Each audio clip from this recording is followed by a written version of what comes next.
বিজ্ঞানীদের মতে পৃথিবীর বৃহত্তম স্তন্যপায়ী প্রাণী হল নীলতিমি। এর সম্পর্কে মানুষের কৌতূহলের শেষ নেই। বিশাল এই প্রাণী অক্সিজেন নেয় মানুষের মতো ফুসফুস দিয়ে। তিমি তার শিশুকে খাওয়ায় দুধ।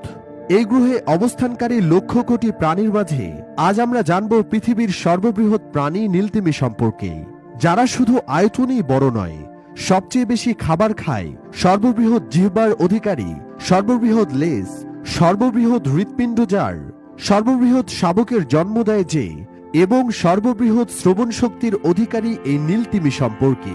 তো চলুন ভিডিওটি শুরু করা যাক। পৃথিবীর সুবিশাল জলরাশির মধ্যে রয়েছে হাজার হাজার প্রাণী, যার মধ্যে নীলতিমি অন্যতম। তিমির ৭৫টি প্রজাতির মধ্যে উল্লেখযোগ্য হল নীলতিমি।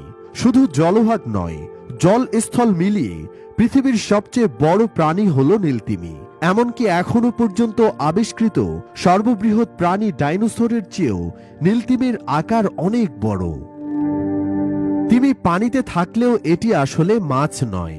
বৈশিষ্ট্যের বিচারে বিভিন্ন প্রজাতির তিমি রয়েছে, যেমন কিলার তিমি, নীল তিমি, পাইলট তিমি, হ্যামবেক তিমি, বেলুগা তিমি, ফিন তিমি ও গ্রে তিমি ইত্যাদি। একটি নীলতিমির ওজন প্রায় ২০০ টনের মতো। একটি নবজাতক নীলতিমির ওজন প্রায় ৩ টন। এর জিভের ওজন একটি হাতির ওজনের সমান, আর হৃৎপিণ্ড একটি প্রাইভেট কারের সমান। একটি নীলতিমির জিভে এত বড় যে এর ওপর একটি ফুটবল টিমের সবাই অনায়াসে দাঁড়াতে পারবেন।